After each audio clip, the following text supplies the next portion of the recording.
لہٰذا وہ خدا کیسے ہو سکتے ہیں؟ اللہ تعالیٰ اپنی صفت حیو اور قیوم بتلا کر اللہ تعالیٰ نے عقل سے ایک دلیل، ہماری دلیل کی طرف، ہماری عقل کی طرف اشارہ کیا ہے کہ جو ازلن بھی ہے اور ابدن بھی ہے، مینس کہ ہمیشہ سے ہے اور ہمیشہ رہے گا، اور اللہ ہی ہے جو کہ دوسروں کی حفاظت فرمانے والا، پرورش کرنے والا، عزت دینے والا، بندگی اور عبادت اسی کی ہم کرتے ہیں، اور اللہ ہی ہے جس کو چاہے عزت نصیب کر دے، جس کو چاہے اس کی عزت کو غارت کر دے، اور اللہ ہی ہے جو ہر نقص اور عیب سے پاک ہے، وہ تا حیات ہے، باقی رہ جانے والا ہے، دوسروں کا محتاج نہیں ہے، اور اسی لیے یہاں پہ فرمایا گیا ہے الحی القیوم، وہ زندہ جاوید ہے، ساری چیزوں کو سنبھالنے والا ہے، وہ وحدہ لا شریک ہے، اس کے ساتھ اس کی ذات میں، اس کی صفات میں کوئی شریک نہیں، کوئی شامل نہیں۔ نزل نزلہ نازل کیا گیا، اتارا گیا، علیک کتاب آپ پر کتاب، نزل علیک الکتاب آپ پر اتاری گئی کتاب، بالحق کی تصدیق کرنے والی، آپ صلی اللہ علیہ وآلہ وسلم پر کتاب جو نازل کی گئی وہ تصدیق کرنے والی ہے، مصدقا لما، جو کہ تصدیق کرتی ہے، لما جو کہ بینہ یدیہ اس سے پہلے تھا، وانزلہ اور اتارا، التوراۃ تورات کو، والانجیل اور انجیل کو، اور ہم نے اللہ تعالیٰ نے، اللہ رب العزت فرما رہا ہے کہ اللہ رب العزت نے یہاں پر قرآن بھیجا، اور وہ تصدیق کرتا ہے ان کتابوں کی بھی جو کہ اس سے پہلے ہو چکی ہیں، جیسے کہ تورات اور انجیل جو کہ پہلے ہو چکی ہیں، من قبل اس سے پہلے، ہدن ہدایت ہے، للناس لوگوں کے لیے، وانزلہ اور اتارا، فرقان جدا جدا کرنے والے احکامات، اور یہ اللہ رب العزت نے آپ صلی اللہ علیہ وآلہ وسلم پر کتاب برحق کو نازل فرمایا، جو کہ تصدیق کرتی ہے اپنے سے پہلے آنے والی کتابوں کی بھی، جو ایک کتاب وہ تورات جو کہ حضرت موسیٰ علیہ الصلوۃ والسلام پر اتاری گئی، اور ایک کتاب وہ جو کہ حضرت عیسیٰ علیہ الصلوۃ والسلام پر اتاری گئی جو کہ انجیل ہے، اور اس سے پہلے من قبل ہدی للناس وانزل الفرقان، اور اس سے پہلے لوگوں کی ہدایت کے لیے اللہ تعالیٰ نے بھیجے، وانزل الفرقان اور اتارا فرقان، جدا جدا کرنے والے احکامات، بار بار بھیجے جانے والے احکامات، نوٹس، جیسے کہ آپ کو بتایا گیا تھا کہ صحیفے تھے وہ نوٹس ٹائپ ہوا کرتے تھے، جیسے کہ حضرت داؤد علیہ السلام پہ بھی صحیفے اترے تھے، ٹھیک ہے، اسی طریقے سے صحیفے جو تھے وہ نوٹس کی صورت ہوا کرتے تھے۔ اب یہاں پہ ان آیات میں ارشاد فرمایا جا رہا ہے، اے نبی صلی اللہ علیہ وآلہ وسلم، اللہ تعالیٰ نے آپ کے پاس قرآن بھیجا ہے اس کیفیت کے ساتھ کہ وہ تصدیق کرتا ہے ان آسمانی کتابوں کی جو اس سے پہلے نازل ہو چکی ہیں، اور اسی طرح اللہ رب العزت نے تورات اور انجیل کو لوگوں کی ہدایت کے لیے انبیاء علیہ الصلوۃ والسلام کے توسط سے بھیجا تھا، اور بہت سارے معجزات انبیاء علیہ الصلوۃ والسلام کو دے کر بھیجے، اور معجزات جو تھے انبیاء علیہ الصلوۃ والسلام لوگوں کو دکھاتے اور انہیں اللہ رب العزت کی طرف بلاتے، اور اللہ رب العزت بتاتے کہ اللہ ایک ہے، الہ ہے، وہی معبود ہے، اسی کی عبادت کی جائے گی، اسی سے مانگا جائے گا، ہر نفع اور نقصان اللہ ہی کی طرف سے ہے، اگر کسی کا کوئی نقصان ہوا ہے وہ اللہ کی طرف سے ہے، وہ کوئی آزمائش ہو سکتی ہے، اگر کسی کو عطا کیا جا رہا ہے وہ بھی اللہ ہی کی طرف سے ہے، جس نے جدا جدا کرنے والے احکامات نازل فرما دیے، جس نے قرآن کو نازل کیا، قرآن نزل علیک، نزل تنزیل، یعنی یہ لفظ قرآن پاک کے لیے قرآن کریم میں کثرت سے آیا ہے، تنزیل کے معنی ہے الگ الگ پارٹس میں، ٹھیک ہے، ٹکڑے ٹکڑے نازل ہو کر ہونے والی تخلیق یا تخیل، ٹھیک ہے، اور کیونکہ قرآن پاک جو ہے وہ ایک ساتھ نہیں نازل ہوا تھا، بلکہ کچھ آیات، کچھ صورتیں اس طریقے سے نازل ہوتی رہتی تھی، اس لیے نزل علیک الکتاب کا ورڈ آیا، انزل نازل کیا، وانزل الفرقان ہر زمانے کے مطابق ایسی چیزیں اتاری جو کہ حق اور جھوٹ، حق اور باطل، حرام و حلال، اور سچ اور جھوٹ کے درمیان فیصلہ کرنے والی ہے، اور وہ کتاب ہے قرآن پاک، جو کہ میں بار بار کہتی ہوں دنیا کی سب سے بہترین کتاب ہے۔ ورلڈ بیسٹ بک کون سی ہے؟ وہ قرآن پاک ہے۔ کتب سماویہ اور انبیاء علیہ الصلوۃ والسلام کے معجزات وغیرہ سب کے سب اللہ رب العزت نے اس میں بیان فرما دیے ہیں۔ ان الذین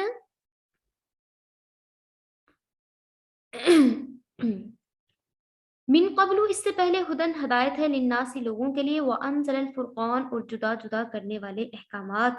ان الذین، بے شک جن لوگوں نے، کفروا انکار کیا، بآیات اللہ اللہ تعالیٰ کی آیات کا، لہم عذاب شدید ان کے لیے دردناک عذاب ہوگا، واللہ اور اللہ، عزیز زبردست، ذو انتقام انتقام لینے والا، بدلہ لینے والا ہے۔ بے شک جن لوگوں نے، اور اللہ تعالیٰ نے اس سے پہلے بھی، جیسے کہ آیت کے فرسٹ پارٹ میں ذکر ہوا کہ اللہ تعالیٰ نے اس سے پہلے بھی لوگوں کی ہدایت کے لیے بہت ساری کتابیں بھیجی اور بہت سارے معجزات بھیجے انبیاء علیہ الصلوۃ والسلام کے ذریعے سے، لیکن جن لوگوں نے انکار کیا، کفروا انکار کیا، اللہ تعالیٰ کی آیات کو جھٹلا دیا، تو اللہ تعالیٰ کے پاس ان کے لیے سخت عذاب ہے، اور اللہ تعالیٰ زبردست انتقام لینے والا ہے۔ اللہ تعالیٰ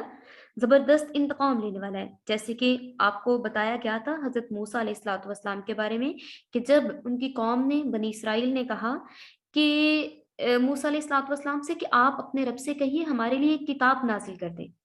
ایک کتاب اتار دیں، تاکہ ہمیں تمام کے تمام احکامات کا پتہ چل جائے، ہمیں پتہ چل جائے کہ ہم نے کیا کیا کام کرنے ہیں اور کن کن کاموں سے ہم نے باز رہنا ہے۔ جب حضرت موسیٰ علیہ الصلوۃ والسلام کتاب تورات لے کے آ گئے اللہ تعالیٰ کی طرف سے، پہلے تو انہوں نے نافرمانی کی کہ حضرت موسیٰ علیہ الصلوۃ والسلام کے جانے کے بعد انہوں نے بچڑے کو معبود بنا لیا۔ اس کے بعد پھر ان لوگوں کو جب وہ لوگ ختم کر دیے گئے، وہ قصہ ختم ہو گیا، تو ان سے کہا کہ اب یہ جو کتاب آپ کے پاس آ گئی ہے اس کے احکامات پہ آپ نے عمل کرنا ہے۔ انہوں نے کہا یہ تو بہت مشکل ہے، ہم اس پہ عمل نہیں کریں گے۔ جیسے کہ ان سے کہا گیا تھا فی السبت، ہفتے کے دن آپ نے شکار نہیں کرنا، ہفتے کے دن آپ نے مچھلیاں نہیں پکڑنی، تو ان لوگوں نے انکار کیا۔ ان الذین کفروا بآیات اللہ، ان لوگوں نے اللہ تعالیٰ کی آیات کا انکار کیا، مینز کہ جو کتاب ان کے لیے لائی گئی تھی اس کو جھٹلایا، تو اللہ تعالیٰ نے کیا کیا؟ ان پہ سخت عذاب نازل کیا۔ اور اسی طرح سے کہ جو اللہ تعالیٰ کی آیات کا انکار کرے گا، ہر زمانے کے لیے، یہ اس زمانے کے لیے بھی تھا کہ اللہ تعالیٰ کے احکامات جو تھے ان کو جھٹلایا جا رہا ہے، تو اللہ تعالیٰ نے ان پہ عذاب نازل فرمایا تھا۔ اللہ تعالیٰ نے ان کے سروں پہ پتھر معلق کر دیے تھے اور کہا تھا کہ اگر آپ ان احکامات کو نہیں مانیں گے تو یہ پتھر جو ہیں یہ آپ کے سروں پہ مار دیے جائیں گے۔ اور اس کے علاوہ بہت سارے دردناک عذاب جیسے کہ آپ کو پہلے بھی بیان کیے جا چکے ہیں سورۃ البقرہ میں، ٹھیک ہے۔ تو یہاں پہ یہی بات کی جا رہی ہے کہ جو لوگ اللہ تعالیٰ کی آیات کا انکار کریں گے، آیات کو جھٹلائیں گے، سب سے بڑی بات، سب سے، اب اگزامپل یہاں پہ آ گئی ہے تو آپ کے ساتھ ڈسکس کرتی چلوں۔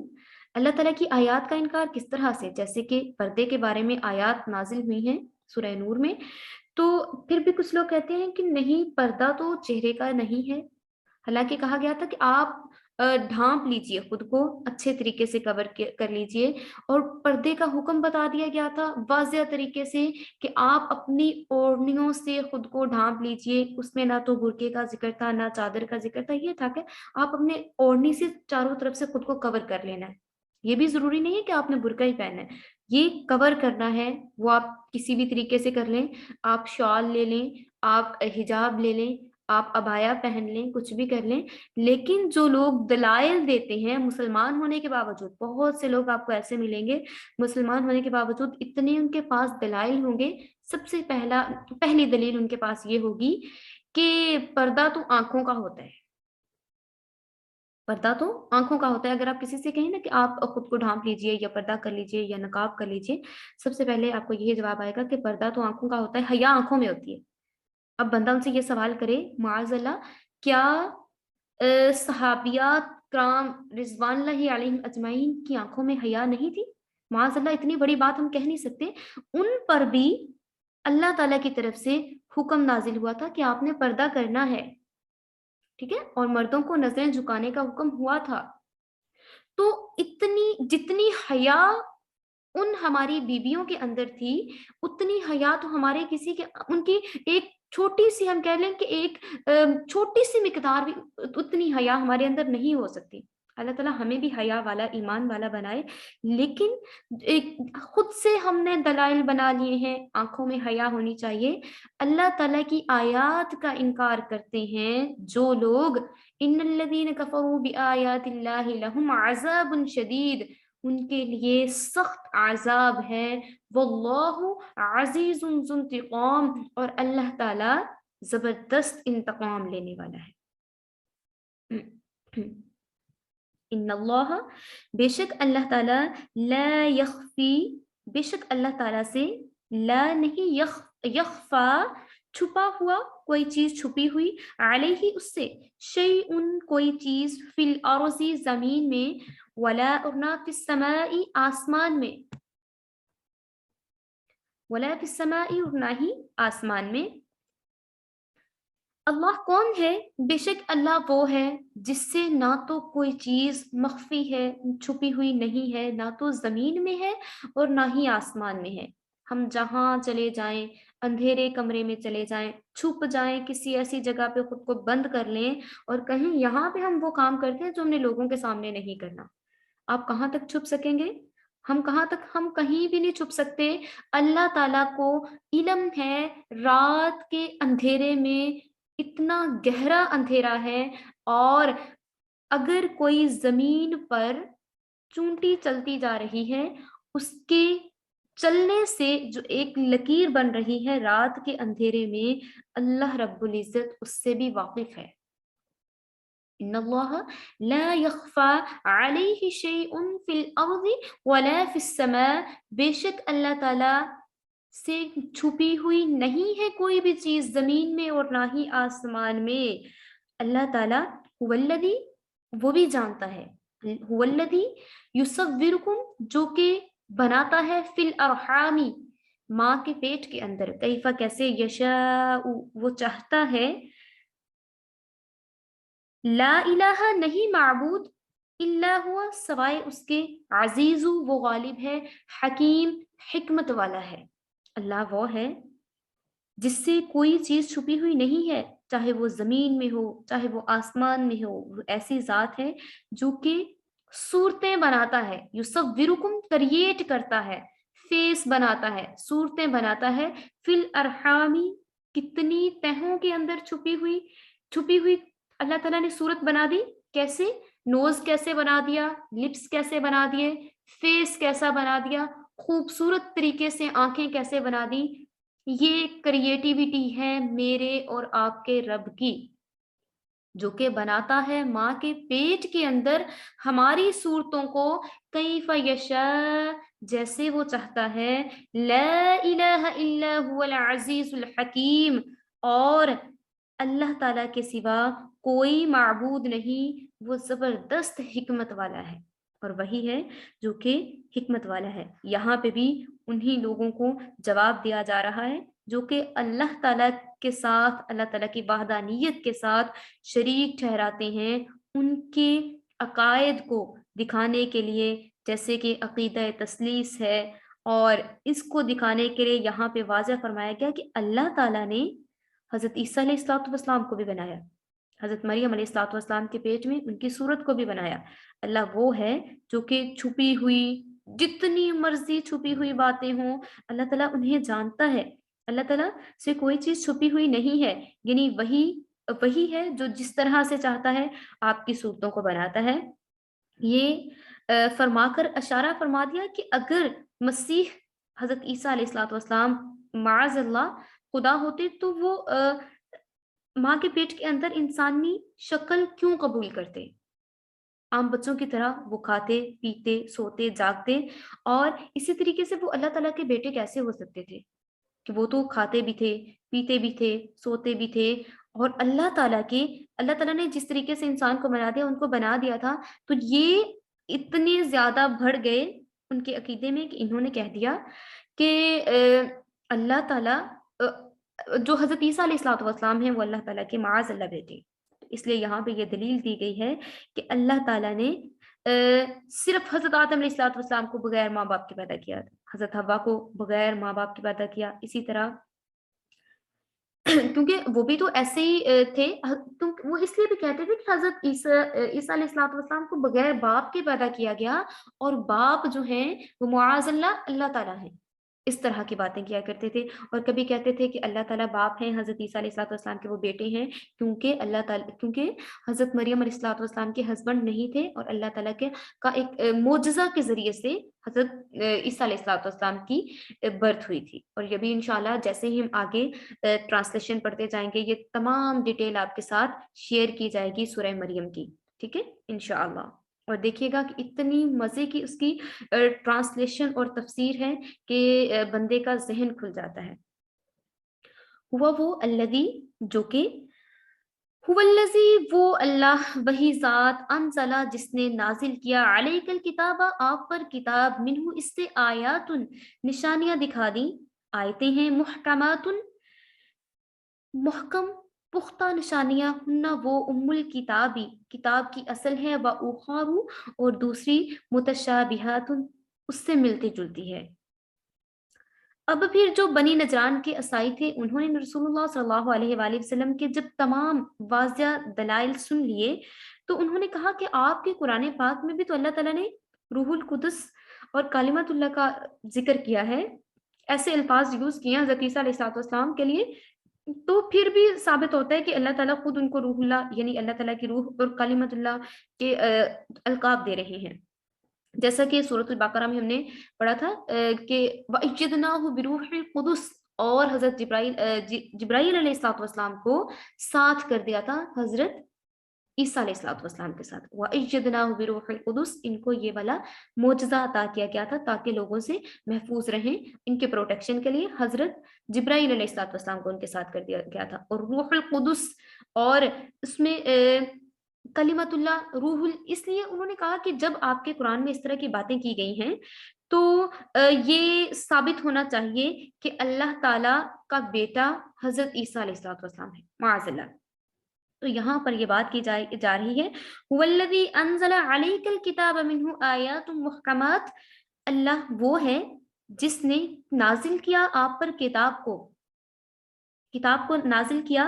اور کتاب ایسی ہے جس میں پختہ آیات ہیں، اور آیات ایسی بھی ہیں کہ آپ ملتی جلتی ہیں، وَأُخَرَ مُتَشَابِهَاتٍ، اور یہ ایک دوسرے سے ملتی جلتی ہیں، ایک ہی مطلب کے بہت سارے مفہوم نکلتے ہیں، جیسے کہ ہم نے ڈسکس کیا تھا رائنا کا ورڈ، یہودی عبرانی زبان میں کیا کہتے تھے رائنا کو، اور عربی زبان میں رائنا کا مطلب کیا تھا،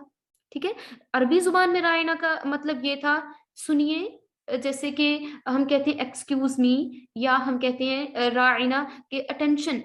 پلیز، آپ ہماری بات سنیے، یہ عربک زبان میں ورڈ تھا، لیکن جو یہودی جس عبرانی زبان میں اس کا ذکر کیا کرتے تھے، اس میں رائنا کا مطلب یہ تھا چرواہا معاذ اللہ، اور یا پھر بے وقوف، اس لیے وہ یوز کیا کرتے تھے، ٹھیک ہے۔ تو یہاں پہ یہ بات کی جا رہی ہے کہ ایک ہی طرح کی بات کے مختلف پہلو نکلتے ہیں، مطلب نکلتے ہیں، اور کچھ ایسی چیزیں ہیں جو کہ آپ سوچ بھی نہیں سکتے کہ وہ کہاں تک وسیع ہیں، انسانی حواس اس چیز کا ادراک ہی نہیں کر سکتے، جیسے کہ اللہ تعالیٰ کی ہستی ہے۔ ہم سوچ سکتے ہیں کہ اللہ تعالیٰ کی ہستی، اگر ہم بات کرتے ہیں کہ اللہ تعالیٰ بہت مہربان ہے، ہم کہاں تک سوچیں، ہماری سوچ ختم ہو جائے گی، ہمارے حواس ساتھ نہیں رہیں گے، لیکن ہماری سوچ محدود ہے۔ اللہ تعالیٰ مہربان ہے حد سے زیادہ، اللہ تعالیٰ نوازنے والا ہے حد سے زیادہ، اللہ تعالیٰ رحیم ہے حد سے زیادہ، مینس کہ اگر اللہ تعالیٰ کی ہستی پہ ہی بات کی جائے تو ہم سوچ ہی نہیں سکتے کس قدر وسیع تر اس کی ڈیفینیشن اور اس کی تشریح ہو سکتی ہے۔ اللہ تعالیٰ کی صفات ہیں، مرنے کے بعد کی زندگی ہے، مرنے کے بعد کی زندگی پر ہم صرف سوچ سکتے ہیں، ٹھیک ہے، اور وہ کتنا سوچ سکتے ہیں اس کے بھی مختلف پہلو نکلتے ہیں۔ اس کے بعد ہے آخرت کے احوال ہیں، جنت اور دوزخ کی کیفیات وغیرہ ہیں، جبکہ چیزیں انسانی عقل اور شعور کی گرفت اور سمجھ سے باہر ہیں۔ تو یہی ہے کہ کچھ اس میں الفاظ ایسے رکھے گئے ہیں جو کہ ملتے جلتے ہیں، اور جب قرآن پاک میں آپ کو صحیح طریقے سے بتایا جا رہا ہے کہ وہی الہ ہے، وہی معبود ہے، اس کا کوئی شریک نہیں، تو آپ کو چاہیے کہ آپ اس چیز کو مان لیجئے۔ آپ یہ جو دلائل دے رہے ہیں وہ بالکل بالکل فرسودہ خیالات ہیں، بالکل فرسودہ دلائل ہیں، وہ اس کی کوئی بھی ڈیفینیشن نہیں ہے، اور آپ کو واضح طور پر بتایا جا رہا ہے کہ اللہ وہ ہے جس نے اپنے بندے پر انعام کیا۔ ان هو الا عبد انعمنا علیہ، وہ صرف ایک بندے ہیں جس پر ہم نے یعنی اللہ تعالیٰ نے انعام کیا۔ پھر دوسری جگہ پہ فرمایا ان مثل عیسی عند اللہ کمثل آدم خلقہ من تراب، بے شک عیسیٰ علیہ الصلوۃ والسلام اللہ تعالیٰ کے نزدیک مثل آدم کے ہیں، اللہ تعالیٰ نے ان کو بھی آدم علیہ الصلوۃ والسلام کی طرح مٹی سے ہی بنایا ہے۔ جب یہ والے دلائل اللہ رب العزت نے بتا دیے، ان مثل عیسی عند اللہ کمثل آدم خلقہ من تراب، کہ بے شک ہم نے عیسیٰ علیہ الصلوۃ والسلام کو آدم علیہ الصلوۃ والسلام کے حال پہ ہی رکھا، یعنی ان کو بھی آدم علیہ الصلوۃ والسلام کی طرح مٹی سے بنایا۔ قال انی عبد اللہ آتانی الکتاب وجعلنی نبیا، کہا عیسیٰ علیہ الصلوۃ والسلام نے میں اللہ کا بندہ ہوں، جب وہ خود فرما رہے ہیں کہ میں اللہ کا بندہ ہوں۔ اس نے آتانی الکتاب، اس نے مجھے کتاب دی، اس نے مجھے نبی بنایا۔ اور یہ جو حضرت عیسیٰ علیہ الصلوۃ والسلام کے بارے میں جھگڑ رہے ہیں اور اس طرح کی باتیں کر رہے ہیں، انہیں بتائیے کہ یہ ان کی بات کرنے کی کوئی دلیل نہیں ہے کہ وہ اس طرح کے دلائل لے کے آ جائیں، ان کے دلائل، اور نہ ہی اگر وہ سمجھنا نہیں چاہتے، وہ ایمان لے کے نہیں آنا چاہتے، تو ان کی سمجھ میں کبھی بھی یہ باتیں نہیں آئیں گی۔ فَأَمَّا الَّذِينَ، فَأَمَّا پس جو، الَّذِينَ جو لوگ، فی قلوبہم جن کے دلوں میں زیغن بیماری تھی، فیتبعون سو وہ پیروی کرتے ہیں، ما تشابہ مشابہات کی، جو چیز ڈاؤٹ فل ہوتی ہے وہ ان چیزوں کے پیچھے پڑ جاتے ہیں۔ جن لوگوں کے دلوں میں بیماری ہوتی ہے، جن کے دل ٹیڑے ہو چکے ہیں، ایمان والے نہیں ہیں، وہ صحیح کی بجائے، صحیح پوائنٹ پکڑنے کی بجائے وہ غلط پوائنٹ پکڑ لیتے ہیں اور اس کی طرف چلنا شروع ہو جاتے ہیں۔ ما تشابہ، اور وہ جو ملتی جلتی متشابہات ہوتی ہیں اس کے پیچھے پڑ جاتے ہیں۔ ابتغاء، وہ چاہتے ہیں، فتنہ فساد پھیلا دیں، وابتغاء اور ڈھونڈنا، تأویلہ ہی اس کا مطلب، وما اور نہیں، یعلم جانتا، تأویلہ اس کا مطلب، الا اللہ سوائے اللہ کے کوئی اس کا مطلب نہیں جانتا۔ اب یہاں پہ میم آپ کو تھوڑا سا میں بتا دوں تجوید کے حوالے سے بھی۔ اب دیکھیں یہاں پہ یہ جو میم بنا ہوا ہے اس کو میں ہائی لائٹ کرتی ہوں تاکہ آپ کو واضح ہو جائے۔ ہاں جی، یہ دیکھیں، یہ چھوٹی سی میم یہاں پہ بنی ہوئی ہے، یہ وقف لازم ہے، ٹھیک ہے؟ جب آپ تلاوت کرتے ہوئے آ رہے ہیں اور یہاں پہ اگر آپ سٹاپ نہیں کریں گی تو آپ کو اس کا گناہ ہوگا، آیت کا ٹوٹلی میننگ چینج ہو جائے گا، ٹھیک ہے؟ وما یعلم، اور نہیں جانتا، تأویلہ اس کا مطلب، الا اللہ سوائے اللہ کے۔ اب یہاں پہ یہ جو بات کی گئی ہے اس کا مطلب صرف اللہ تعالیٰ ہی جانتا ہے، کوئی اس کا مطلب نہیں جانتا، لیکن اگر اس کو اکٹھا پڑھ دیں گے، والراسخون فی العلم، پھر یہ بھی ہو جائے گا کہ یہ تو علم والے بھی جانتے ہیں، ٹھیک ہے؟ اس لیے یہاں پہ یہ جو ایک جیم ہے، یہاں پہ وقف کرنا جائز ہے، اور اگر